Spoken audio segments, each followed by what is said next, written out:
नमस्कार दोस्तों, स्वागत है आप सभी का। सबसे पहले आप सभी को छठ पूजा की ढेरों शुभकामनाएं। छठ मैया और सूर्य देवता आपके ऊपर और मेरे पर सभी के ऊपर अपनी कृपा बरसाए और जो भी आप लाइफ में करना चाहते हैं वो आप कर लें, आप सब अचीव कर लें जो भी आपको सक्सेस चाहिए। तो आज हम बात करेंगे छठ पूजा की। इसका इतिहास क्या है, इसको कैसे मनाया जाता है। 5 दिन जो इनका पूरा छठ पूजा का 5 दिन का कार्यक्रम होता है, तो 5 दिन में क्या क्या किया जाता है, सारी चीज़ों को हम विस्तार से इस वीडियो में कवर करने वाले हैं।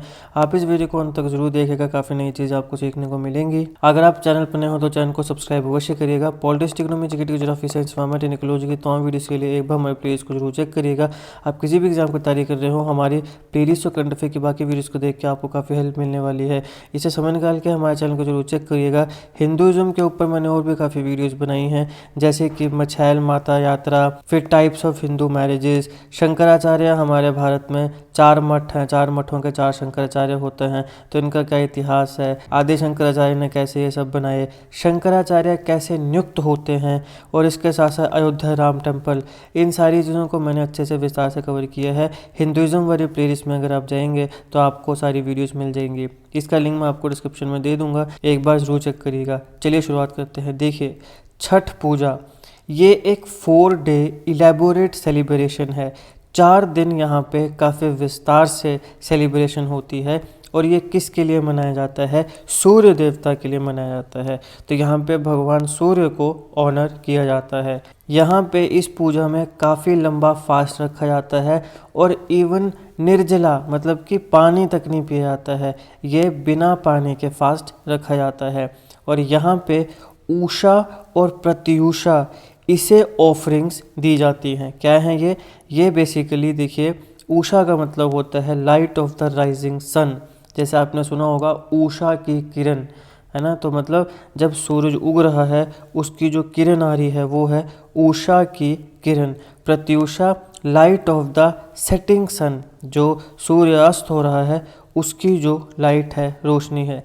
तो यहाँ पे इन दोनों यानी कि उगते सूरज की भी पूजा होती है और ढलते सूरज की भी पूजा होती है। और यहाँ पे ये इनको जो भी ऑफरिंग दी जाती है और जब भी पूजा होती है तो ये कहाँ से होती है? जो रिवर में वाटर बॉडी, मतलब कोई भी वाटर बॉडी है, रिवर या कोई भी वाटर बॉडी है, वहाँ पे खड़ के उषा और प्रत्युषा, मैंने सुबह उषा को और शाम को प्रत्युषा को जो ऑफरिंग है वो दी जाती है, वहाँ पे उसकी पूजा की जाती है। अभी ये जो प्रोमिनेंट रिचुअल्स होते हैं ये कार्तिक मास के शुक्ल पक्ष के छठे दिन, जिसको षष्ठी भी बोलते हैं, तब से शुरू होते हैं। तो बेसिकली आपके पास जो छठ पूजा है ये कार्तिक मास, हमारे हिंदू धर्म में अलग अलग मंथ होते हैं ना, जैसे चैत्र मास, वैसे कार्तिक मास का जो शुक्ल पक्ष होता है उसकी जो षष्ठी यानी कि 6th डे होता है, तब से ये प्रोमिनेंट रिचुअल जो है छठ पूजा का, इसकी शुरुआत होती है। अब यहाँ पे छठ से जुड़ी कई अलग अलग स्टोरीज और कई अलग अलग बिलीव्स पूरे भारत में चलते हैं। कुछ बिलीव्स का ये मानना है कि पुराने समय से जो ह्यूमन बीइंग है वो नेचर को वर्शिप करता आया है, पुराने ज़माने से नेचर को वर्शिप करता आया है। तो इसलिए इसी को आगे बढ़ाया जाता है छठ पूजा के माध्यम से। तो बेसिकली ये क्या है? ये एक तरीके की नेचर की वर्शिपिंग है, पहले से व्यक्ति करता आया है, तो अभी आगे उस जो ट्रेडिशन है उसको आगे बढ़ाया जा रहा है। कुछ लोगों का ये बिलीफ है, लेकिन ऐसे भी बहुत से लोग हैं जो इसका ओरिजिन रामायण में और महाभारत में देखते हैं। इवन ऋग्वेदा में भी भगवान सूर्य देवता को वर्शिप करने का एक काफ़ी इलेबोरेट रिचुअल्स हमें देखने को मिलते हैं। अब एक एक करके देखते हैं रामायण और महाभारत में सूर्य भगवान की जो पूजा है उससे जुड़ी क्या क्या स्टोरीज हैं। सबसे पहले बात करते हैं रामायण। देखिए, भगवान राम और माता सीता जब लंका में विजय पाके, रावण को मार के लंका में विजय पाके दोबारा अयोध्या आ रहे थे, तो उस समय ऐसा माना जाता है कि दोनों ने, भगवान राम ने भी और माता सीता ने भी फास्ट ऑब्जर्व किया, यानी कि उन्होंने व्रत रखा और उन्होंने भगवान सूर्य देवता को खुश करने के लिए एक यज्ञ भी कंडक्ट किया। तो यहाँ से इसका जो हिस्ट्री है वो ट्रेस की जाती है कि भैया क्योंकि हमारे भगवान राम साक्षात जो खुद भगवान हैं उन्होंने और माता सीता ने भी लंका से जब वो दोबारा वापस अयोध्या आ रहे थे उस समय भगवान सूर्य के लिए फास्ट रखा था और एक यज्ञ किया था। तो इसलिए हम भी इसको आगे करेंगे। अयोध्या में अभी कितने साल बाद आप सब जानते हैं राम टेम्पल बना है। उस राम टेम्पल से रिलेटेड सारे इंपॉर्टेंट फैक्ट्स को मैंने अलग वीडियो में कवर किया है, ज़रूर देखिएगा, काफ़ी इंपॉर्टेंट वीडियो है और आपको एज एन इंडियन भी पता होना चाहिए, तो ज़रूर देखिएगा, लिंक पर डिस्क्रिप्शन में दे दूँगा। अभी ये तो थी रामायण कि सूर्य भगवान की जो पूजा है उसका उल्लेख हमें किस प्रकार से रामायण में मिलता है। अब बात करते हैं महाभारत की। देखिए, जब पांडव अपने एग्जाइल में थे यानी अपने वनवास में थे, तो उस समय एक बार कुछ ऋषि उनके पास आते हैं। तो अब द्रौपदी जब उनको देखती है ऋषियों को, तो वो रियलाइज़ करती है कि यार मेरे पास तो इनको देने के लिए कुछ है ही नहीं, क्योंकि ये तो एग्जाइल में है, तो मेरे पास तो इन्हें कुछ देने के लिए नहीं है। तो अब वो एक ऋषि हैं धौम्या, उनके पास जाती है मदद के लिए कि आप मेरी मदद करिए, मेरे घर पे तो काफ़ी ऋषि आए हैं लेकिन अब हम तो एग्जाइल में रहते हैं, तो हमारे पास तो कुछ है ही नहीं ऑफ़र करने के लिए। तो फिर जो ऋषि धम्य थे उन्होंने उन्हें एडवाइस किया कि आप भगवान सूर्य के लिए एक फास्ट, एक व्रत ऑब्जर्व करिए और उनकी पूजा करिए। तो उन्होंने, द्रौपदी ने ऐसा ही किया और उनकी जितनी भी प्रेयर्स थीं उन सारों के उनको आंसर मिले। तो ये एक इनका स्टोरी है कि पांडव एग्जाइल में थे, उस समय कुछ ऋषि आते हैं, तो द्रौपदी को रियलाइज़ होता है कि मेरे पास तो कुछ है ही नहीं ऑफ़र करने के लिए। तो ऋषि धौम्य के पास जाते हैं, धौम्य कहते हैं कि तुम फास्ट करो और भगवान सूर्य की आराधना करो, उनकी पूजा करो। वो वैसा ही करती है और उसके जितने भी प्रेयर्स होती हैं, जितने भी इच्छाएँ होती हैं वो पूरी होती हैं। एक और स्टोरी यहाँ पर आती है कि कर्ण ने भी काफ़ी इलेबोरेट सेरेमनी जो है वो भगवान सूर्य, जो उनके पिता माने जाते हैं, उनके लिए, उनके ऑनर में ऑर्गेनाइज करी थी महाभारत में। तो यहाँ पे माता सीता और द्रौपदी इन दोनों ने फास्ट किया और भगवान सूर्य को वर्शिप किया। तो इन दोनों ने ही कार्तिक मास के शुक्ल पक्ष की षष्ठी में ही जो सन वर्शिप है उसे कंडक्ट किया था। तो इसीलिए छठ पूजा भी कार्तिक मास के शुक्ल पक्ष की षष्ठी में मनाई जाती है। अब देखिए, यहाँ पे भगवान सूर्य को जब कार्तिक मास के शुक्ल पक्ष के षष्ठी में वर्शिप किया जाता है तो इसे काफ़ी ज़्यादा ऑस्पिशियस माना जाता है।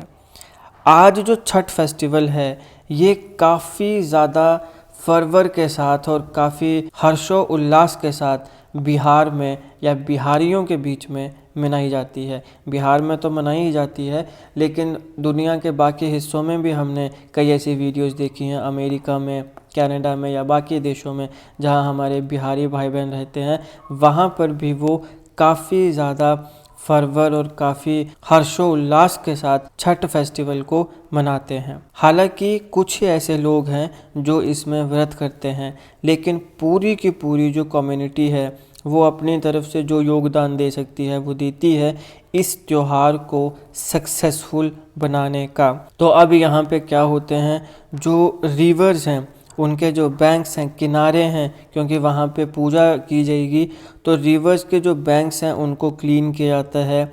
फिर जो रास्ते रिवर्स की तरफ जाते हैं उन रास्तों को क्लीन किया जाता है। और यहाँ पे जितनी भी छोटी मोटी चीज़ें इस पूरे के पूरे फेस्टिवल में, इसकी पूजा में जो रिचुअल्स हैं उसमें जितनी भी चीज़ें यूज होंगी उन सारों को इकट्ठा किया जाता है। अभी यहाँ पे ठेकुआस बनाए जाते हैं। यहाँ पे देखिए, ये होते हैं ठेकुआस। ये बिहारी कुजीन है, ये इस समय साइनोनिम बन चुका है बिहारी कुजीन का। तो ये ठेकुआस जो हैं इनको फेस्टिवल में प्रसाद के तौर पे बनाया जाता है। अब देखिए, छठ पूजा को दिवाली के 6 दिन के बाद मनाया जाता है। अब कुछ लोग छठ पूजा को चैत्र के महीने में, जो कि अप्रैल में आता है, उसमें भी मनाते हैं, तो उसे कहते हैं चैती छठ। जो कि चैत्र महीने में मनाई जाएगी उसे क्या बोलेंगे, चैती छठ। अभी यहाँ पे छठी मैया या मदर छठी जो है इसकी पूजा होती है। कुछ इस प्रकार से होती है छठी मैया। इन्हें भगवान सूर्य की बहन माना जाता है। ये सन की सिस्टर हैं, छठी मैया या मदर छठी। और ऋषि कश्यप और अदिति ये इनकी सुपुत्री हैं, डॉटर हैं।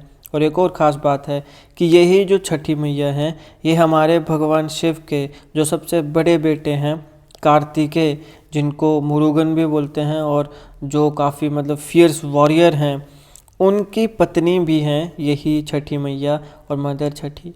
तो हम तो भोलेनाथ के भक्त हैं, तो इसलिए ये हमारा एक कनेक्शन यहाँ बन जाता है कि उनके जो बड़े बेटे हैं कार्तिकेय, उनकी धर्मपत्नी है छठी मैया। तो ये आपने ध्यान में रखना है। सूर्य भगवान की बहन है और ऋषि कश्यप और अदिति की डॉटर है। और हमारे भोलेनाथ के जो सबसे बड़े वाले बेटे हैं कार्तिकेय, उनकी पत्नी भी है छठी मैया। अब यहाँ पे ये 5 दिन का बड़ा फेस्टिवल होता है। तो पहला दिन जो होता है उसको बोलते हैं नहा खा। यहाँ पे देखिए नहा खा। अब यहाँ पे आप ढंग से देखिए ये है क्या। नहा, नहा से आ गया नहाना और खा से आ गया खाना, तो नहा खा। तो यहाँ पे क्या होता है, यहाँ पे सबसे पहले जो भी रिवर या पॉन्ड होता है वहाँ पर एक सेरिमोनियल बात होता है, मतलब वहाँ पे नहाया जाता है और नहाने के बाद ही फिर खाना खाया जाता है। तो ये नहा खा। और जो भी वाटर बॉडी है जैसे रिवर या पॉन्ड जहाँ पर भी आप नहाए हो, वहाँ से फिर वाटर अपने घर पे लाया जाता है। फिर उसी पानी की मदद से स्टोव या चूल्हा बनता है। अभी आप में से वैसे तो बहुत लोगों को पता ही होगा चूल्हा, लेकिन अगर किसी को नहीं पता तो ये होता है चूल्हा। काफ़ी बढ़िया टेस्टी सब्जी बनती है। जितना टेस्टी सब्जी इसमें बनती है वो कभी भी गैस में नहीं बनती। तो हम तो खैर गांव के हैं, हमारे यहाँ पे तो अभी भी है। अगर आप में से किसी ने इसका चूल्हे का खाना नहीं खाया है तो एक बार आपको ट्राई बिल्कुल करना चाहिए। एक बार ट्राई करो, आप बोलोगे भाई इसमें जो सब्जी बनती है उसका जो स्वाद है वो मतलब अलग ही है, उसका कोई कंपैरिजन है ही नहीं। तो अभी यहाँ पे जिस वाटर बॉडी में आप नहाने गए वहां से पानी भी लेकर आए, उसी पानी की मदद से आपने चूल्हा या स्टोव बनाया। अब जो भी आपके पूरे फेस्टिवल में खाना बनेगा वो सिर्फ ये जो आपने जहाँ पे आप नहाने गए सेरेमोनियल बात लिया वहाँ से पानी लाके उस पानी की मदद से जो आपने चूल्हा बनाया है, अब जो खाना बनेगा पूरे के पूरे फेस्टिवल में वो उसी चूल्हे पे बनेगा। फिर यहाँ पे बात के बाद खाना खाया जाता है। मैंने बताया नहा खा, पहले नहाएंगे फिर खाएंगे। तो यहाँ पे मुख्यतः क्या खाया जाता है, ये बॉटल गॉड की सब्जी खाई जाती है। हिंदी में क्या बोलेंगे, लौकी। लौकी की सब्जी यहाँ पे खाई जाती है। अब जो सेकंड डे होता है उसे बोलते हैं खरना। पहले दिन को क्या बोलेंगे, नहा खा। फिर आता है दूसरा दिन खरना। यहाँ पे जिसको फास्ट करना है वो फास्ट करता है और सिर्फ एक मील यहाँ पे ली जाती है। तो यहाँ सिर्फ एक मील ली जाती है इवनिंग में, जहाँ रोटी होती है और खीर होती है जिसको राइस पुडिंग बोलते हैं।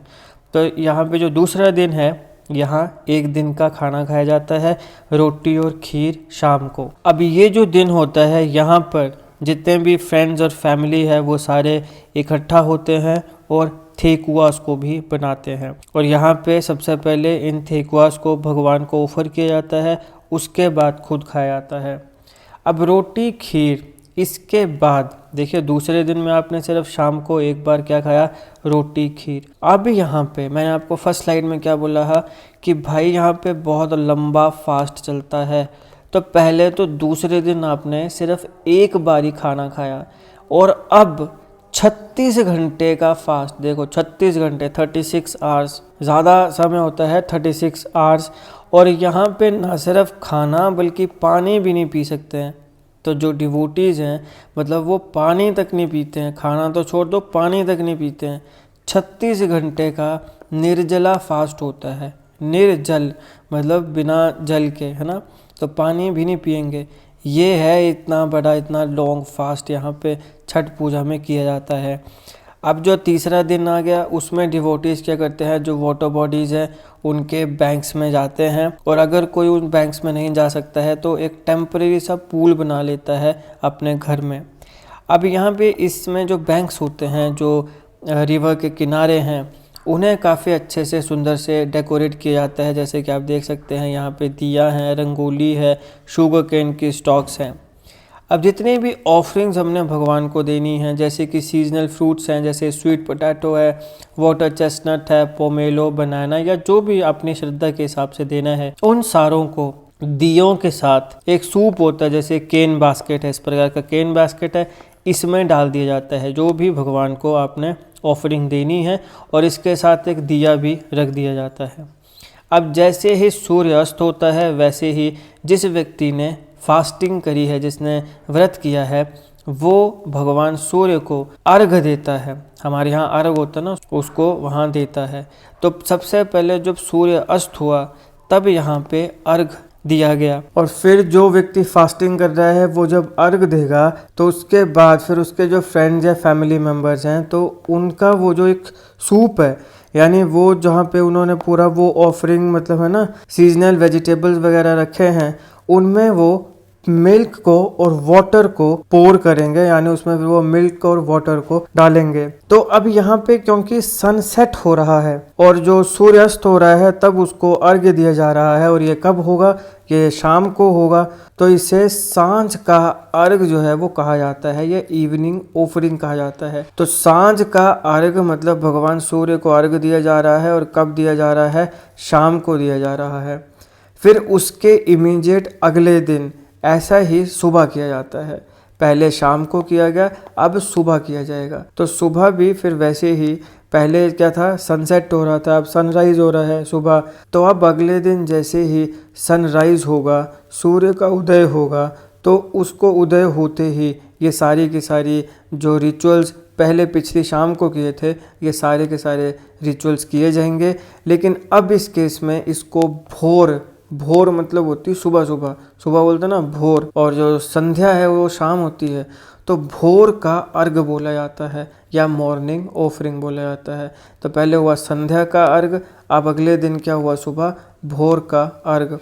और उसके बाद जो कम्युनिटी है वो रिवर बैंक से दोबारा अपने घर में आ जाती है। तो इस प्रकार से ये छठ पूजा पूरी हो जाती है। अब जो साउथ इंडिया है हमारा, खासकर तमिलनाडु, वहाँ पर भी इसी पीरियड के इर्द गिर्द स्कंद षष्ठी मनाई जाती है। स्कंद षष्ठी हमारे नॉर्थ में क्या कहा जा रहा है, छठ पूजा, तो साउथ में क्या है, स्कंद षष्ठी। और इसमें भी लॉर्ड कार्तिकेय और उनकी जो वाइफ है छठ माता, उन्हें वर्शिप किया जाता है। कार्तिकेय को साउथ इंडिया में मुरुगन कहा जाता है। कार्तिकेय को क्या कहा जाता है, मुरुगन कहा जाता है। और भगवान कार्तिकेय को साउथ इंडिया में काफ़ी ज़्यादा पूजा जाता है। ऐसा माना जाता है कि साउथ इंडिया में काफ़ी राक्षस हुआ करते थे, तो उन्हें मारने के लिए भगवान शिव ने अपने बड़े बेटे कार्तिकेय को साउथ इंडिया में दक्षिण में भेजा था। तो इसलिए वहाँ पे कार्तिकेय के आपको काफ़ी मंदिर भी देखने को मिलेंगे, और काफ़ी ज़्यादा पूजा होती है कार्तिकेय की, मुरुगन की, साउथ इंडिया में। अब देखिए, छठ जो है ये काफ़ी स्पेशल प्लेस रखता है पूर्वांचलीज के बीच में। इस फेस्टिवल का मतलब होता है कि जो भी कम्युनिटी है वो एक साथ आएगी। बिहारी माइग्रेंट्स, आप सब जानते हैं पूरे भारत में बिहारी माइग्रेंट्स आपको देखने को मिल जाते हैं। तो बिहारी माइग्रेंट्स जो हैं वो भी दूर दूर से अपने घरों में आते हैं, और अपने कल्चर और अपने होमलैंड जो है उसमें आके अपने जो छठ पूजा है उसको काफ़ी हर्षोल्लास से मनाते हैं। यहाँ पे हर जाति के लोग इस फेस्टिवल को मनाते हैं, एक साथ मिलके मनाते हैं, कोई ऊंच जात नीचे जात नहीं होती है। यहाँ पर ये जो ऑफरिंग भगवान को दी जाती है ये भी सीजनल है, तो ये इजीली अवेलेबल होती है और ये लोकली प्रोड्यूस्ड होती हैं। तो यहाँ पे कोई ऐसा भी नहीं है कि बड़ा पैसा खर्चना पड़ेगा, ऐसा कुछ बिल्कुल नहीं है। गरीब से गरीब भी इसको कर सकता है, डजंट मैटर तुम कितने अमीर हो कितने गरीब हो, सारों के लिए रूल्स बिल्कुल सेम है। यहाँ पे ये चीज़ें समझना बहुत ज़रूरी है कि ये जो फेस्टिवल है इसके पीछे क्या मैसेज है। देखो, everyone is equal in the eyes of God, doesn't matter तुम अमीर हो गरीब हो जो मर्जी हो, भगवान ईश्वर की नज़रों के आगे आप सारे बराबर हो। Nature sustains us and is worth honouring. हमें नेचर सस्टेन करती है, हमारे पास जितने भी नेचुरल रिसोर्सेज हैं वो सारे हमें नेचर दे रही है। तो हमें इतना कुछ नेचर दे रही है तो हमारा फ़र्ज बनता है कि हम उसे भी ऑनर करें। Dusk is as important as dawn. Dusk का मतलब क्या हुआ? जो सनसेट हो रहा है, शाम का समय है। डॉन का मतलब क्या हुआ? जो सनराइज हो रहा है, सुबह का समय है। तो ऐसा नहीं है कि सिर्फ सुबह का समय ही इम्पोर्टेंट है, शाम का समय भी इक्वली इम्पोर्टेंट है। जितना सुबह का इम्पोर्टेंट है उतना शाम का भी इम्पोर्टेंट है, क्योंकि लाइफ जो है वो साइक्लिक है।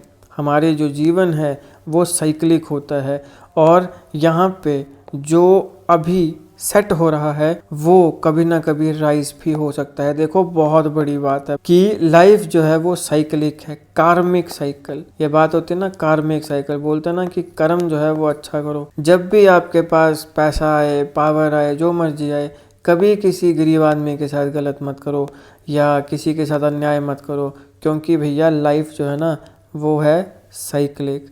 आज तुम्हारा सिक्का अगर बोल रहा है तो तुम कि हम तो भैया हम तो किसी को नहीं मानेंगे, लेकिन कल को जब काल चक्र बदलेगा तो एक एक कर्म का हिसाब देना पड़ेगा, और इसी जीवन में देना पड़ेगा।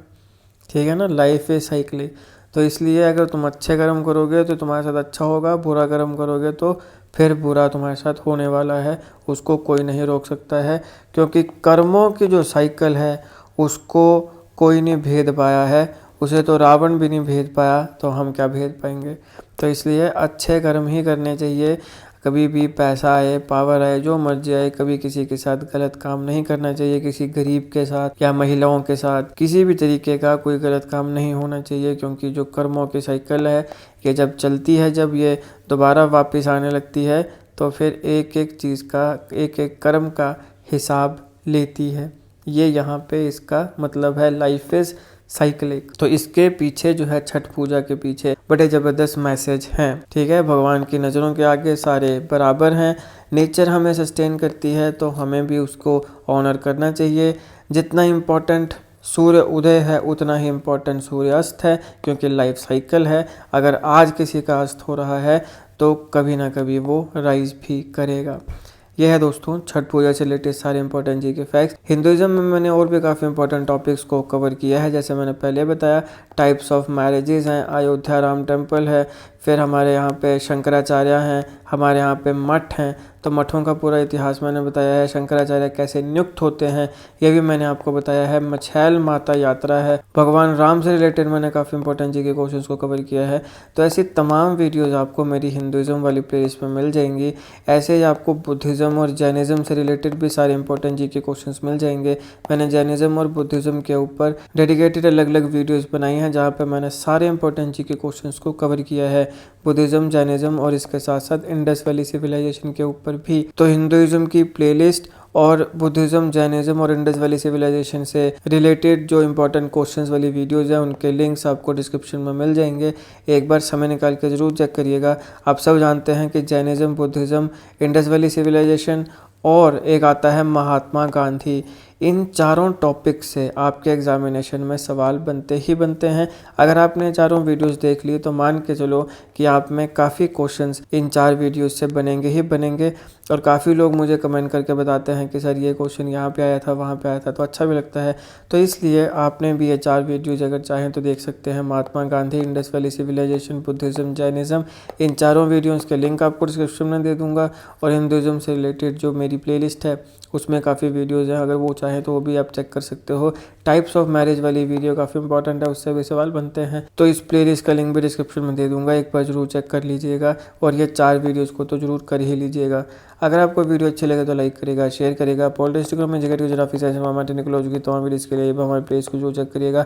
आप किसी भी एग्जाम की तैयारी कर रहे हो, हमारी प्लेस और करंट अफेयर की बाकी वीडियोज़ को देख के आपको काफ़ी हेल्प मिलने वाली है। इससे समय निकाल के हमारे चैनल को जरूर चेक करिएगा। GK current affair, GK tricks ऐसी वीडियोज़ के लिए हमारे चैनल को सब्सक्राइब करिएगा, बेल आइकन को जरूर दबा दीजिएगा ताकि किसी वीडियो की नोटिफिकेशन आपसे मिस ना हो। आपका बहुत बहुत धन्यवाद। 4 वीडियोज़ के लिंक डिस्क्रिप्शन में मिल जाएंगे, इनको देखना बिल्कुल मत भूलिएगा। धन्यवाद।